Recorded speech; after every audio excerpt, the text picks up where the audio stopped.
بسم الله الرحمن الرحيم الحمد لله رب العالمين الرحمن الرحيم مالك يوم الدين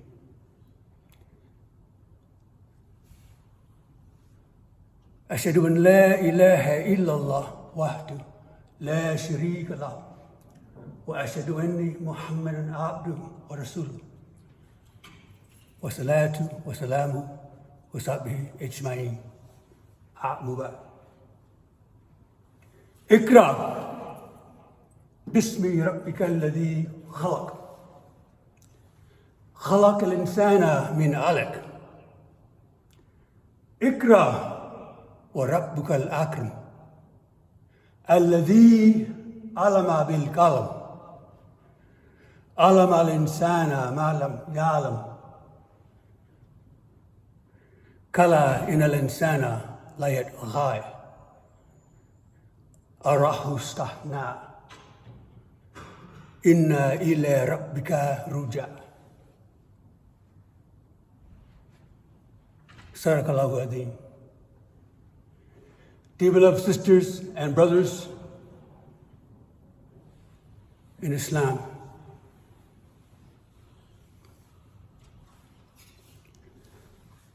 in Allah's name, the merciful benefactor, the merciful redeemer. Praise be to Allah, the Lord, guardian evolver, cherisher and sustainer of all the worlds. Most gracious, most compassionate, master and sole judge on the day of judgment.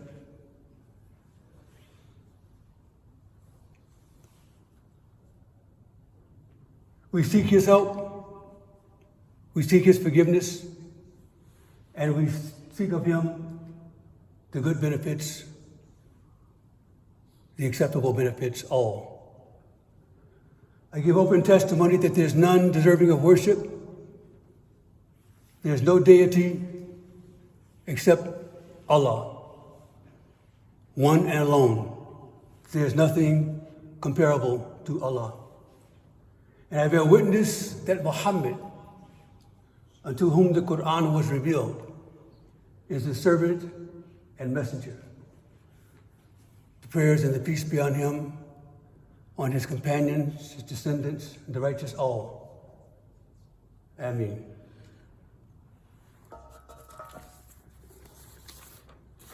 Today's topic will be on the narrative in Deen al-Fitr. The theme of the natural pattern in creation. The wonderful, beautiful attributes of Allah. So many are given to us in the Quran. Illustrate the beautiful command that Allah has over this creation, His entire creation. There is a narrative to Allah's power and rule over creation. All creation is accountable to serve the Creator's divine order and will. Allah created the human being to worship Him. The human being was created in stages and raised up to witness the power and glory of Almighty Allah, subhanahu wa ta'ala. Highly glorified and sublime is Allah.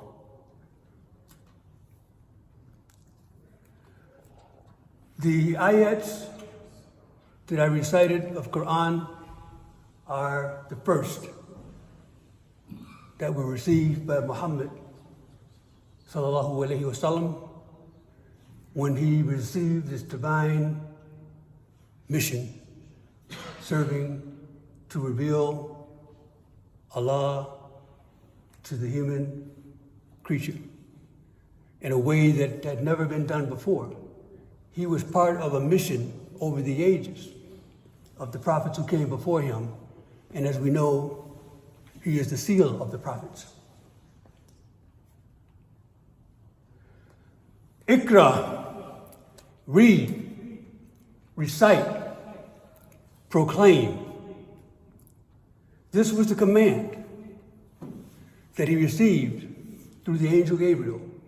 When he was meditating, he was in the cave because he had such compassion for the circumstances of his people, his own life. As we know, Allah chose him and drew him closer to himself in terms of what he went through, the trials that he went through of losing loved ones and becoming an orphan. And even after being orphaned, still losing his grandfather, his uncle, to the point where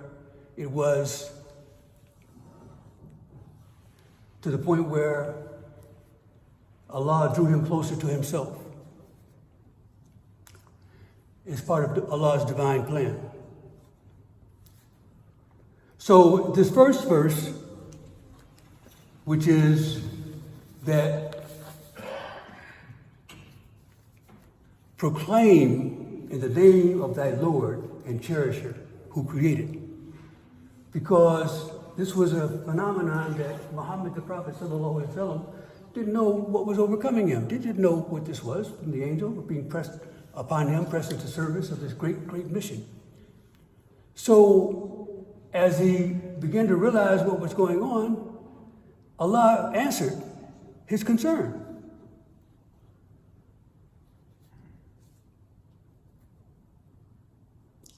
About man's creation.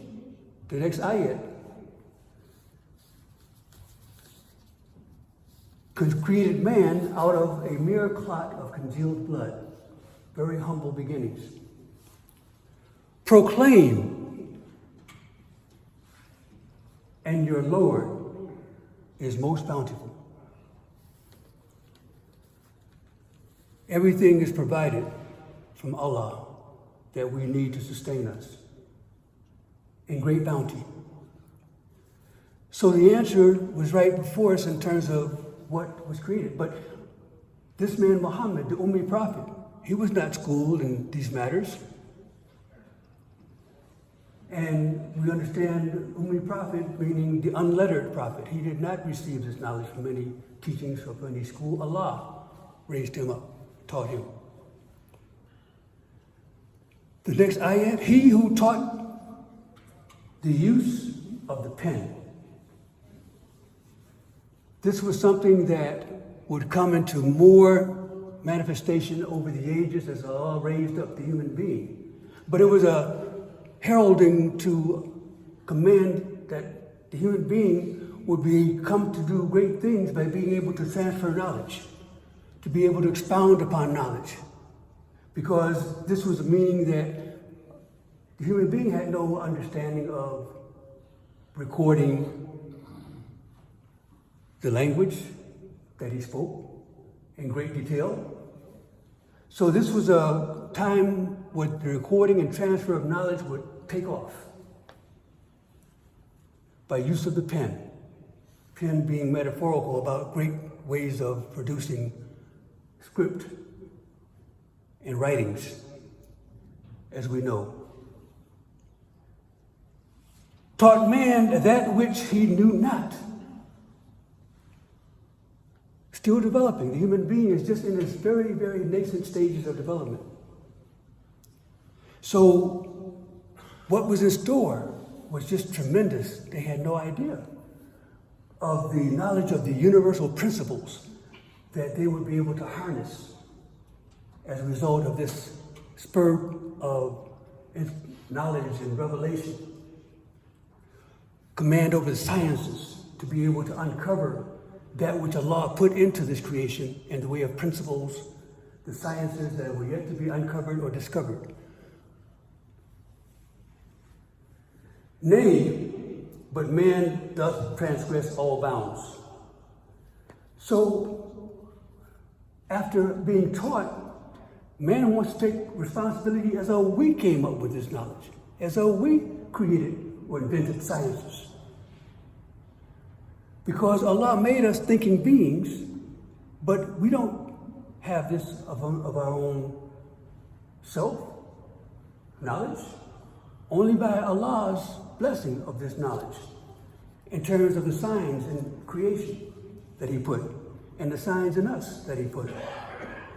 We call ourselves Homo sapiens, wise beings, only by Allah's grace and divine inspiration and guidance and the prophetic mission that Allah sent men of great inspiration to help elevate our consciousness, our thinking, and to guide us. So, nay, but man doth transgress all bounds, in that he looketh upon himself as self-sufficient, without giving regard to his Lord and Sustainer. Where all this comes from?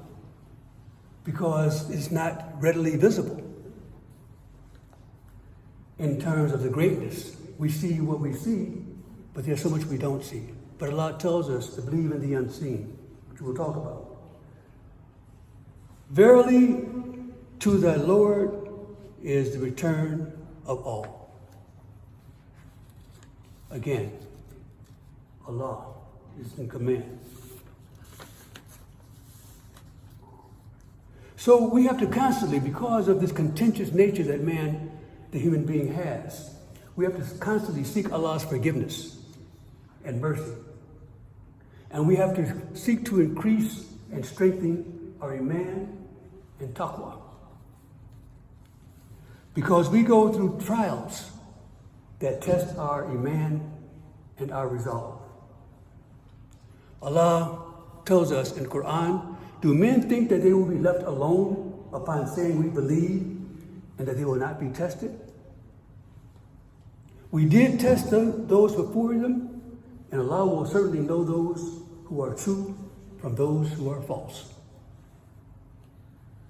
Allah created the human being to be Khalifa, ruler, custodian in the earth, and endowed the human being with great purpose and potential. In Surah Al-Sad, Allah says, behold, thy Lord said to the angels, I am about to create man from clay. When I have fashioned him in due proportion and breathed into him of my spirit, Ruh, fall ye down in obeisance to him. This gives us an idea of the understanding how Allah has raised us and given us high station in this creation. And there's a lot of responsibility. And I would love to go into more detail about what we're facing in this day and time in terms of the earth and the conservation that is necessary, and what we've done in so many ways to enhance and edify our place in this world. We've also despoiled it in so many ways. And we have a climate crisis going on now because of that. But as custodians, we're supposed to be able to come up with what Allah charged us with to take care of this great place that He gives us as our abode. Not only our own body, but all our earth, the mother earth, the mother nature. When we talk about being fashioned into shape of clay, clay represents water and earth combined, metaphorically. This is similitude for man's malleable nature. And Allah provides inspiration for the human being to carry out his purpose, to carry out Allah's purpose and will. And this requires moral conscience, or taqwa. So, without taqwa, which is moral conscience represented by water, people gravitate to false worship. They gravitate to just dry rational knowledge, materialism, devoid of moral conscience. The human being is created to be aspirational. To each is a goal set by Allah to which he or she turns. Al-Imran, Surah 3:104. Let there be from among you people inviting or appealing to all that is good and forbidding what is wrong. They are the successful ones. And from Al-Baqarah, thus have we made of you an ummah justly balanced, that ye may be witnesses over the nations, and the messenger a witness over yourselves, bearing good news, admonition, and a reminder. We have a great role in terms of welcoming and being appealing to others. Just our way that Allah has blessed us and raised us up, especially in this perfected knowledge, the revelation of Quran. People don't know until they meet those who carry forth this message. If they don't know us, they don't know the appeal. The appeal is not just in our speech, it's also in our manner. So as we go forth as an ummah, justly balanced, and people come to know us, there is a certain appeal that they get to know the beauty of al-Islam. And at the same time, we realize that, as I opened with the first ayat that Muhammad sallallahu alaihi wasallam received, I would like to close out talking about the very last ayat that completed the revelation in Surah Ma'idah, Surah Al-Ma'idah. This day have those who reject faith given up all hope of your religion. Yet fear them not, but fear me.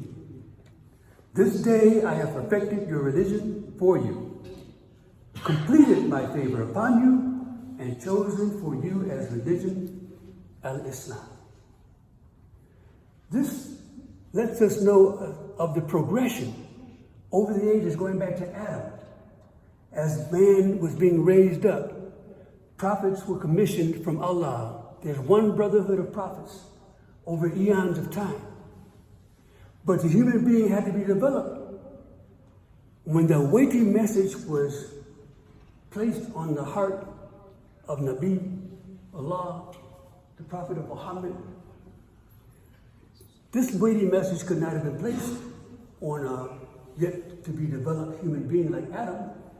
But there were great prophets like Ibrahim who saw and accepted and promoted the concept of Tawheed, the oneness of Allah.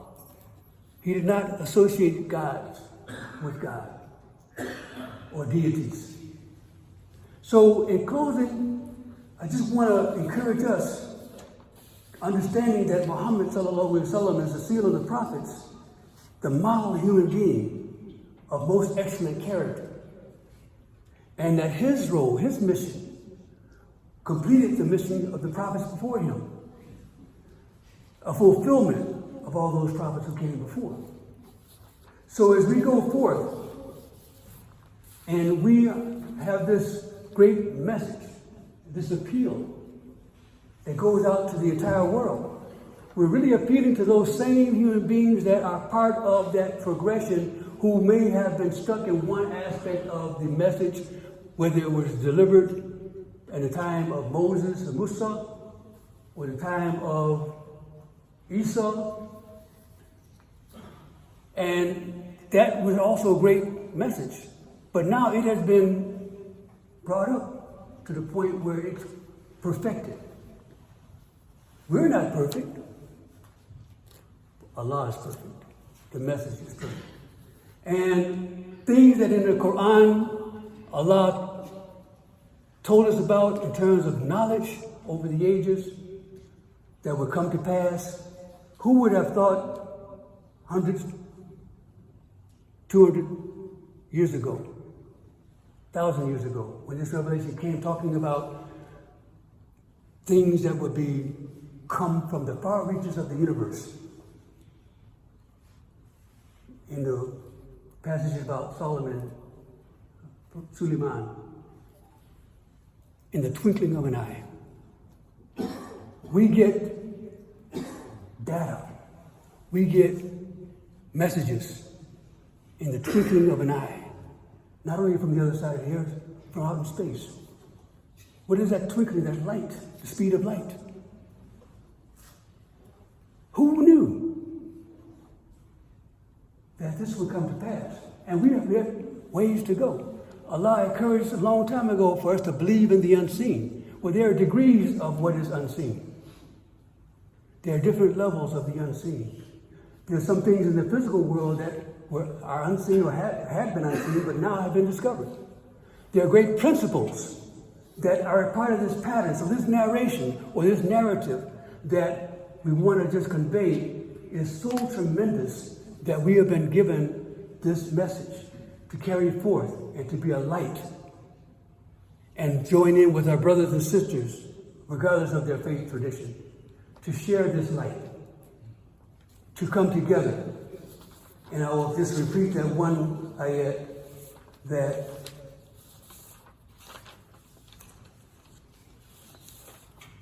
we have made you an ummah justly balanced,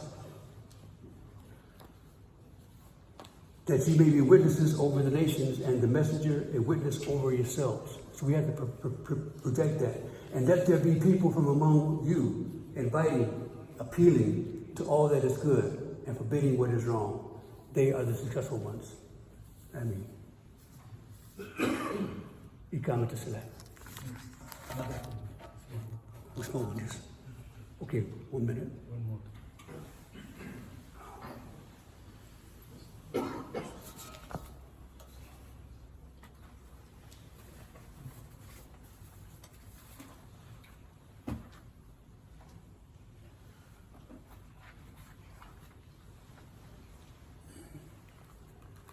Just to close out the second portion of the khutbah, there is another ayat I would like to relate. What Allah tells us in Surah Al-Imran. And this great, tremendous responsibility we have, Allah gives us encouragement. So lose not heart, nor fall into despair, for you must gain mastery if you are true in faith. ربنا آتنا في الدنيا حسنة وفي الآخرة حسنة وقنا عذاب النار. ربنا لا تزغ قلوبنا بعد إذ هديتنا وهب لنا من لدنك رحمة إنك أنت الوهاب. آمين. إقامة الصلاة.